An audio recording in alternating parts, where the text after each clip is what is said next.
Et salut la team des bouquins, c'est Marie, j'espère que vous allez bien. Je suis très contente de vous retrouver aujourd'hui pour une nouvelle vidéo au format un livre, un avis. Je vais vous parler de Cathy de Michael McDowell, qui est l'auteur connu notamment pour avoir écrit Beetlejuice et Blackwater. Avant d'aller plus loin, comme d'habitude, n'hésitez pas à liker, vous abonner, mettre un commentaire et vous pouvez me suivre tout au long de la semaine sur mes autres réseaux sociaux. Donc ce livre-là, je l'ai lu à sa sortie donc en avril 2024, ça fait un petit moment maintenant, mais je voulais vraiment vous en parler au moment de l'automne pour Halloween, tout ça. Je l'avais vu déjà passer pas mal sur des publicités, il était dans le RER un peu partout affiché. La couverture était sublime et quand il m'est passé dans les mains, il y a vraiment eu un petit coup de cœur, il y a vraiment eu un petit truc qui s'est passé. Le livre en tant que tel est un objet vraiment magnifique, qui n'est pas spécialement onéreux. En plus, il est à 12,90 €. Pour un livre de cette qualité-là, franchement, je trouve que c'est pas abusé. En plus, j'avais une petite réduction comme je travaillais dans une librairie, ce qu'il fallait pas cracher dessus. Et j'ai vu que la maison d'édition, donc Toussaint Louverture, le décrivait comme, je cite, « Imaginez un Sweeney Todd au féminin, scénarisé par Hitchcock et mis en scène par Tarantino ». Ça m'a suffi. Déjà, la couverture était sublime, donc comme je suis quelqu'un de particulièrement superficiel, je me suis dit... pourquoi pas. Et quand j'ai vu le mot de la maison d'édition, je me suis dit, mais c'est clairement, ce livre est fait pour moi. Parce que Sweeney Todd, c'était mon film préféré, mais ça a été mon film préféré pendant des années et jusqu'à très très récemment, en fait, jusqu'à l'affaire Johnny et Amber. J'ai arrêté de le regarder à ce moment-là parce que je voulais pas soutenir les comportements de l'auteur, ça me mettait franchement mal à l'aise. Alors on peut différencier l'homme de l'artiste et chacun fait bien comme il veut, mais moi ça me mettait vraiment mal à l'aise.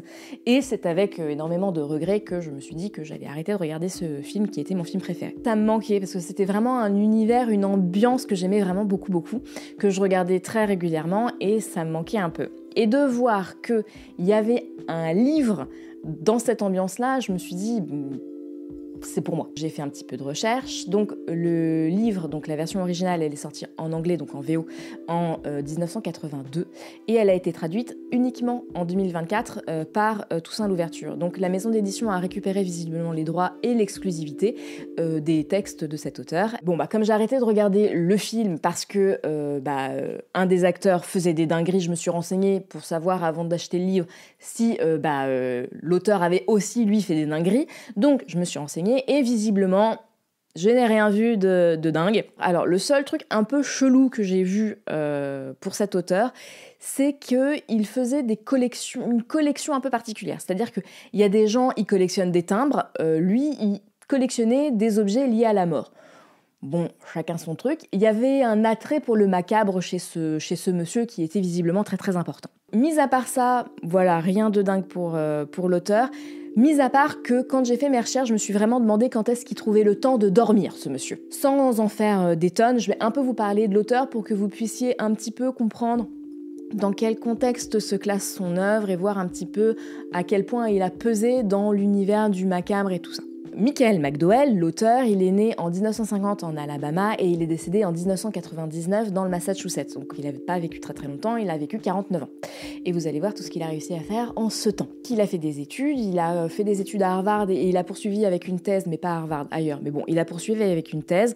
Bon, d'ordinaire, c'est pas le genre d'information que je vous donne parce qu'on s'en fout un petit peu du niveau d'études des auteurs, mais là, c'est son sujet de thèse, moi, qui m'a intéressée. L'intitulé de son sujet de thèse, c'est « Les comportements des Américains envers la mort de 1825 à 1865. » Donc vraiment, le gars, entre sa collection et son sujet de thèse, il y avait une prémonition pour le macabre, quoi. Autre information un petit peu intéressante, on va dire, c'est que Stephen King, donc qui est considéré comme étant le maître de l'horreur pour beaucoup de personnes, le définit comme étant le maître du roman de poche original. C'est-à-dire que le gars, on peut quand même le définir comme étant capable de donner au format populaire une version littéraire. Ce qui est quand même... Bon, de la part de Stephen King, on va dire que ça pèse un peu. Moi, je dis ça, je dis rien. Quand je vous ai dit que je me demandais quand est-ce que le gars dormait, il a commencé par écrire 6 romans et plusieurs scénarios qui ont tous été refusés. Mais il a persévéré. Heureusement qu'il a persévéré, ce gars, parce que c'est en 1979 qu'il va percer avec un livre qui s'appelle The Amulet, qui sort en fin octobre cette année. Autant vous dire que je vais clairement l'acheter. Enfin, il sort. il sort en français, parce qu'il était déjà sorti. Mais voilà, il sort en français cette année, donc en fin octobre. Donc voilà, je vais clairement l'acheter. C'est à partir de 1980 qu'il va pouvoir vivre de sa plume. Les inspirations de Michael McDowell, elles sont multiples. Donc il y a Lovecraft, donc bon, Lovecraft qui, on peut dire, est un ponte hein, dans l'horrifique, voilà, qui est vraiment très reconnu, on va dire. Il s'imprègne aussi de ses racines. Je vous ai dit qu'il était né en Alabama et du coup, pour tout ce qui va être de l'environnement, des lieux, etc. Voilà, ça va être très ancré de là d'où il vient. Il est passionné de cinéma, McDowell, et on peut voir qu'il a vraiment une écriture qui est vraiment très visuelle et qui rend ses œuvres vraiment très immersives grâce à ça. Et ça, visiblement, c'est grâce à sa passion pour le cinéma. Pour rajouter encore une fois au fait que le gars, il pèse beaucoup, il a inspiré des artistes comme Stephen King et Tim Burton, qui sont quand même des gars dans l'horrifique et dans l'horreur qui sont quand même assez reconnus. Quand je vous ai dit que je me demandais quand est-ce que ce monsieur trouvait le temps de dormir, il a écrit, enfin on va dire il a été publié de 1979 à 1999, donc la date de sa mort. Il a écrit 11 romans indépendants, une série de 11 tomes, Blackwater, 6 tomes. Je dis ça comme ça, Blackwater a quand même inspiré Stephen King pour La Ligne verte. J'ai pris des notes tellement il a écrit, le gars. Il a écrit une trilogie donc il a coécrit une trilogie qui s'appelle Jacques et Suzy, qui était un peu une parodie de livres d'enquête et tout. Il a écrit aussi Calliope, donc avant sa mort, elle a été finie par Tabitha King. Ça, c'est uniquement pour ses romans, sous son nom. Ensuite, il a écrit 2 nouvelles. Il a été scénariste pour le cinéma, notamment avec Beetlejuice, L'étrange de Monsieur Jack, donc de Tim Burton, pour lesquels il a eu des distinctions comme un Saturn Award, le prix Hugo, un autre prix Hugo, et il a aussi été scénariste pour le film Peau sur les os de Stephen King. Et il a aussi fait partie de l'équipe du film The Clou. Comme ça ne suffisait pas, il a été aussi scénariste pour la télévision, où il a été donc scénariste pour différentes séries, on va dire environ une quinzaine d'épisodes de séries différentes, et il a même été réalisateur d'un épisode pour une série. En vrai, je vous ai pas listé parce que ça aurait été très long, mais voilà, il y a eu beaucoup de séries, beaucoup d'épisodes, le gars il s'ennuyait pas non plus au niveau télévision. Et ça, c'était uniquement pour son pseudo McDowell. Non, parce que le gars, il avait d'autres pseudos. C'est-à-dire qu'il a écrit aussi 2 romans sous le nom d'Axel Young, une série policière et 4 romans en tant que Nathan Aldin, 3 romans en tant que Pierston McAdam et plusieurs titres pour la série Blackberry en tant que Mike McCrae. Le gars, vraiment, je ne sais pas quand est-ce qu'il a dormi. Vraiment. Donc, il a pesé énormément dans le monde de l'horreur, mais genre de fou. Et je trouve ça dingue qu'on l'acclame pas plus que ça. Genre, on entend énormément parler de Stephen King, en même temps, voilà, il a écrit énormément, il écrit toujours, enfin voilà. Tim Burton, c'est pareil, il est toujours présent et tout. Mais en vrai, McDowell, il a inspiré ces gars-là, il a bossé, il a mis en scénario certaines de leurs œuvres, et je trouve ça assez dingue qu'on n'en parle pas plus. Voilà, je trouve que c'est pas juste, donc j'essaie à ma petite échelle, hein, allez-y les bouquetins, partagez cette vidéo rien que pour ça, montrer que McDowell, il a eu vachement d'impact, quoi. Voilà, c'est fini pour l'auteur, je vous parle du résumé du livre. Que je pose ici, comme ça vous avez le temps de le voir, parce que depuis tout à l'heure je secoue les bras, vous n'avez pas vraiment le temps de voir ce joli livre, donc voilà, je me calme un peu, je pose le livre et je pars du résumé. On est en 1871 et on va suivre Philomela Drax, qui est très pauvre. Elle vit avec sa mère et elle reçoit une lettre de son grand-père, donc le père de sa mère, qu'elle n'a jamais vraiment connu, qui lui est très riche. Il avait plus ou moins coupé les ponts, les vivres, enfin voilà, à sa fille parce qu'il n'était pas ok avec sa façon de vivre. Disons que la maman de Philomela, elle a choisi un mari, le papy, il n'était pas d'accord, et du coup il a fait « je ne veux plus te parler ». Mais papy décide d'écrire à sa petite fille et lui dit « oh là là, j'ai peur pour ma vie parce qu'il y a une famille qui est vraiment pas sympa, qui s'appelle les Slaps, et vraiment, ils sont vraiment très immoraux, et j'ai peur qu'ils me veulent du mal à moi et à tout mon argent. » Vous avez noté que j'ai pas un amour particulier pour ce monsieur, même si voilà, bon, voilà. Sans spoil, Marie, c'est mieux. Donc, Philo, on va l'appeler Philo entre nous, qui est quand même quelqu'un de très réglo, va s'inquiéter pour son papy et va voir ce qu'elle peut faire pour arranger les choses. Donc, au moment où elle va à la rescousse de papy, il va y avoir un souci, hein, c'est la fille des Slaps qui s'appelle Cathy, donc le nom du livre, qui est un personnage macabre, qui a un don de voyance et qui manie très bien le marteau, un peu comme Sweeney Todd pouvait bien manier le rasoir, si vous voyez ce que je veux dire. Step, stop, step, stop, step, stop! Elle est sur le point d'arriver à ses fins, la Cathy, et elle ne va laisser aucun obstacle entre son objectif et elle. On va rentrer dans une espèce de traque endiablée entre Cathy et Philo. On sait plus trop qui cherche l'autre, chasse l'autre, mais ce qu'on sait, c'est qu'il va y avoir toute une épopée, on va dire, entre ces deux jeunes femmes dans tous les États-Unis, et il va être question de savoir comment est-ce que va finir ce thriller horrifique plein de rebondissements et à quel point le sang va couler. Alors, mon expérience de lecture, bon, sans gros spoil, hein, j'ai adoré, hein, en même temps j'ai commencé à vous baver sur l'auteur en vous disant que j'allais acheter le livre qui sort en français bientôt, donc c'est pas une grosse surprise que je vous ai dit que j'ai adoré, et puis je me suis un peu emballée sur le résumé, donc voilà, on peut se douter que j'ai vraiment aimé ce livre. J'y allais pour l'ambiance, hein, vous l'avez compris, j'y allais pour retrouver un espèce de Sweeney Todd. Et ce livre a réussi à faire passer le film que j'ai aimé le plus en quelque chose de presque fade et presque un petit peu trop sirupeux. Et c'était vraiment très fort de l'auteur de réussir à faire ça, enfin de provoquer ça chez moi. Alors, je sais qu'il n'a pas écrit pour moi, mais je suis pas mégalo au point. Mais voilà, ça a fait ça chez moi. J'y allais pour cette ambiance macabre et tout. Et en fait, là où c'est le style de l'auteur en fait a vraiment dépassé mes attentes, c'est qu'il y a cette ambiance macabre et sombre, mais c'est fait de façon ultra subtile. Et c'est très visuel. Comme je vous l'ai dit, le gars, il a vraiment été inspiré par le cinéma, par sa passion du cinéma. Et toutes ces descriptions, elles sont très visuelles. Et ça rend la lecture encore plus immersive et encore plus poignante. Et ce qui était très fort aussi, c'est qu'il mêlait très bien le quotidien très classique et les choses absolument dingues qu'il faisait. Et ça faisait une ambiance qui était lourde, pesante et en même temps ultra exaltante pour des choses qui finalement étaient de l'ordre du quotidien. Ne serait-ce que pour la découverte d'un style d'écriture vraiment très original, je vous conseille cette lecture parce que c'est un style, moi c'est quelque chose que j'avais jamais encore vu, d'être aussi visuel, d'offrir un univers riche, complexe, de façon finalement très simple, presque vulgarisée, je sais pas comment dire, mais c'était vraiment un style d'écriture incroyable.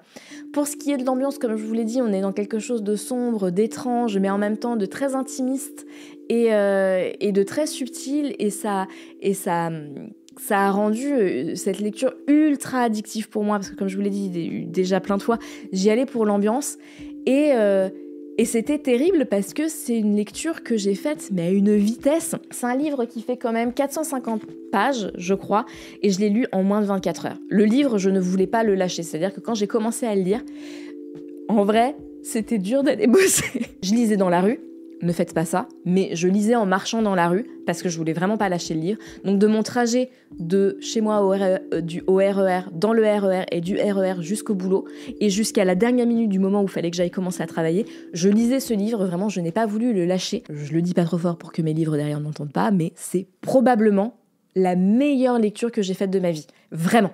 Et je pèse mes mots.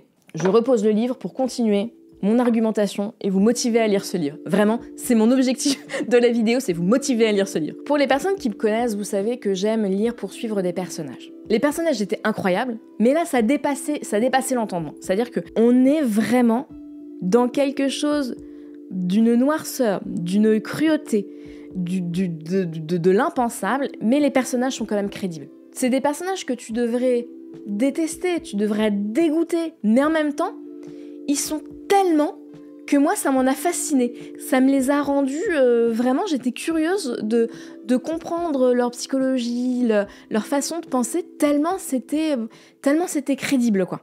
J'essaie de refaire pour être le plus clair possible, parce que je me rends compte que ça l'est pas forcément. Les personnages étaient vraiment terribles, enfin il se passe des choses terribles, ils sont cruels, ils sont violents, enfin voilà. Mais il y avait cette espèce de curiosité un petit peu malsaine de vouloir décrypter des personnages impénétrables. Et ça, vraiment, c'était très nouveau pour moi, et ça a vraiment rendu ma lecture atypique, et c'est aussi un point qui a fait que j'ai adoré ce livre. C'est un roman horrifique, mais les descriptions, les décors, c'est tellement visuel que j'avais l'impression de lire un fait divers. Le fait, en plus, je vous ai dit que c'était particulièrement bien décrit et que c'était un livre de l'horreur.